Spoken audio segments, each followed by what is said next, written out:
நேற்று காலையில் அந்த நடிகர் சங்கம் பொதுக்குழு கூட்டத்தில் நான் பேசின பேச்சில்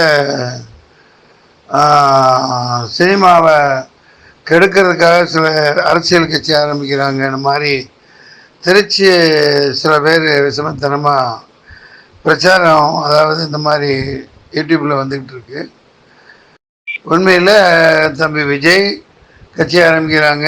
அவங்களோட புகழை கெடுக்கிறதுக்கும், மோகன்லால், மம்முட்டி இந்த மாதிரி அவங்களெல்லாம் அரசியல் ஒரு இதில் இறங்குறத தடுக்கிறதுக்காகவும் சினிமாக்காரங்க மேலே அவதூறு பரப்புகிறாங்கன்னு தான் தெளிவாக பேசியிருந்தேன்.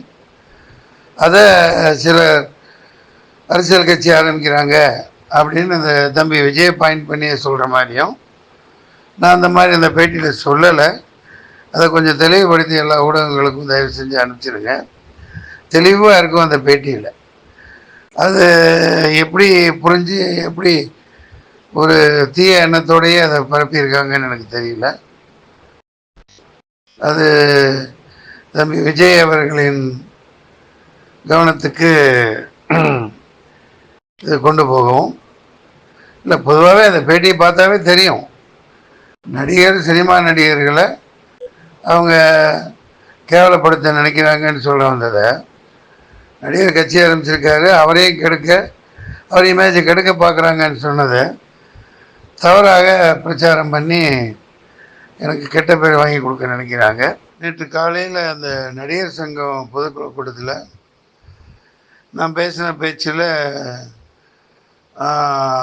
சினிமாவை கெடுக்கிறதுக்காக சில அரசியல் கட்சி ஆரம்பிக்கிறாங்க. இந்த மாதிரி திருச்சி சில பேர் விஷமத்தனமாக பிரச்சாரம், அதாவது இந்த மாதிரி யூடியூப்பில் வந்துக்கிட்டு இருக்கு.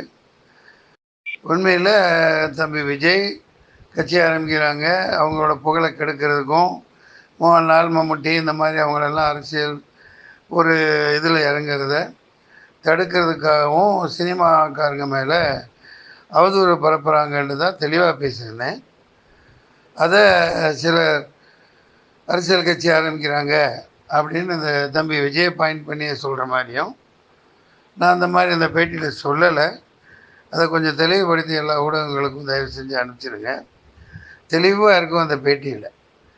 அது எப்படி புரிஞ்சு எப்படி ஒரு தீய எண்ணத்தோடையே அதை பரப்பியிருக்காங்கன்னு எனக்கு தெரியல. அது தம்பி விஜய் அவர்களின் கவனத்துக்கு இது கொண்டு போகவும் இல்லை. பொதுவாகவே அந்த பேட்டியை பார்த்தாவே தெரியும், சினிமா நடிகர்களை அவங்க கேவலப்படுத்த நினைக்கிறாங்கன்னு சொல்ல வந்ததை நடிகர் கட்சி ஆரம்பிச்சிருக்காரு, அவரையும் கெடுக்க, அவர் இமேஜை கெடுக்க பார்க்குறாங்கன்னு சொன்னதை தவறாக பிரச்சாரம் பண்ணி எனக்கு கெட்ட பேர் வாங்கி கொடுக்க நினைக்கிறாங்க.